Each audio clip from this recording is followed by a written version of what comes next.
Eto nga yung version ko ng putok pandesal, siksik pero malambot at syempre malinamnam. Masang kamay lang yung ginawa natin dito para siguradong magagawa kahit ng mga nasa bahay lang. Kaya huwag na nating patagalin yan at simulan na natin. Kakailanganin natin ng 250 grams ng first class flour o bread flour, 250 grams ng third class flour, 2 teaspoon ng baking powder, haluin, tsaka maglagay ng 1/2 cup ng light brown sugar, 1 teaspoon ng salt, 1 teaspoon ng yeast, and then 250 ml ng water, room temperature lang. Haluin muna natin yon para matunaw yung sugar and salt, tsaka tayo maglalagay ng ating 1/4 cup, 35 grams ng shortening. Kung shortening yung ginagamit ko dito, napansin nyo talagang hinalo ko lang lahat ng ingredients. Ganito talaga magtimpla ng pangpaputok. So yan, pero itong recipe na to ay adjusted para mamasa ng medyo makinis kahit gamit lang yung kamay. Kasi kapag paputok talaga, medyo matigas talaga yung masa nun. Kaya ginagamitan siya ng dough roller para kuminis talaga, para maging malambot kahit medyo mababa yung hydration. So ang ginawa ko dyan, pinagsama-sama ko lang yon para makabuo tayo ng dough. And then dahil malambot na to, nakikita nyo naman, kaya natin tong mapakinis kahit papano. Mamasahin ko to sa loob ng mga 10 to 12 minutes. Syempre pweresado to habang nagmamasa tayo. Kasi kung mapapansin nyo, kapag ang dough natin may halong third class flour o soft class flour, pwede rin yung gamitin dito yung cake flour, mabilis siyang mag-break, mabilis siyang mapunit, hindi siya ganun ka-stretchy. Kaya kailangan talaga para maging malambot yung outcome ng dough natin o nung tinapay natin, mapakinis nyo siya kahit papano.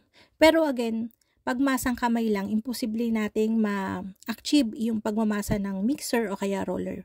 Pero at least kung nakikita nyo ganyan, medyo makinis na siya. So ang ginawa ko, binaston ko lang yan ng ganyan.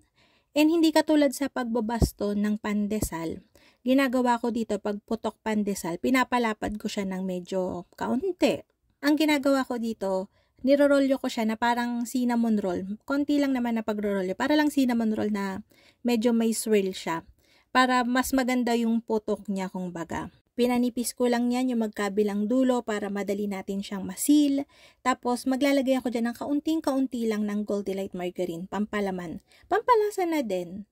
So yan, para hindi magdikit kung ano man yung nirolyo natin. Konti lang. Tapos tsaka natin siya babastunin ng mahigpit. Huwag niyong lalagyan yung parteng dulo na pagsisila natin ng margarine kasi hindi yan didikit. Bubuka yan. So ganyan lang naman, magbaston. Mas natutuwa kasi ako sa ganitong itsura ng putok pandesal. Parang may signature, 'di ba? And cute na din. Ang lambot nito ay tumatagal up to 3 days.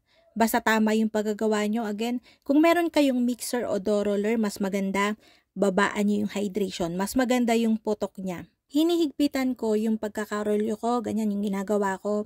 Para hindi naman siya bukang-buka. So ito pa. Ang problema sa mga ganitong dough, lalo na pagmasang kamay, dry na siya. So, pagka nilagyan nyo yan ng breadcrumbs, hindi yan kakapitan ng maraming breadcrumbs. O kaya pagkalagay nyo sa breadcrumbs sa kanya, pagka naluto na, natatanggal lang, hindi dumidikit. So, ang ginawa ko, pinahiran ko pa yan yung buong pagkakabasto natin sa kanya ng Goldilite margarine. Tapos, tsaka natin siya ilulubog dun sa breadcrumbs. Breadcrumbs, tostadong tinapay lang to na pinukpok, na pinino, okay? Pag walang breadcrumbs, pwede na rin ang graham crumbs. Kung talagang gusto mo lang gumawa ngayon and wala kang mahanap na breadcrumbs. Tapos, puputulin ko yan ng mga nasa 35 to 40 grams each. Yan, tapos ilulubog pa natin siya para ma-coat lahat ng breadcrumbs. Ganyan yung itsura niya, no? Yan, kita nyo, may swirl. Yan, i-coat natin lahat yan ng breadcrumbs and then, arrange natin yan dito sa isang greased na pan. Ang kinalabasan nito ay 20 pieces. So, yan. Papaalsahin natin to ng mga nasa 1 oras o 1 oras at kalahati, pwede pa. Para lumaki siya. Ang problema kasi dito, kapag hindi natin to pinaalsa and diretso natin to salang, medyo matigas yung outcome niyan. Malambot siya pag bagong bake, pero later on, pag lumamig na o pag nag-1 araw na, matigas na. So, mas maganda pa rin talaga yung pinapaalsa natin. Ganito yung itsura niyan after mga 1 oras. Mainit dito sa amin sa labas kaya 1 oras ko lang siyang pinaalsa. Hindi naman siya lumaki ng bonggang-bongga. Pero dahil baking powder yung talagang primary leavening agent natin dyan, kailangan natin tong isa lang sa malakas na apoy, 200 degrees Celsius preheated. And then binake ko yan for 14 to 15 minutes. Ganyan na yung itsura niyan after mabake.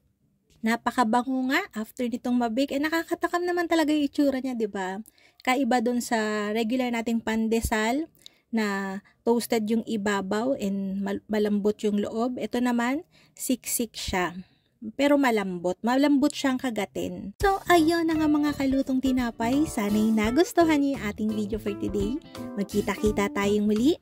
Ito pong muli ang lutong tinapay. Bye-bye!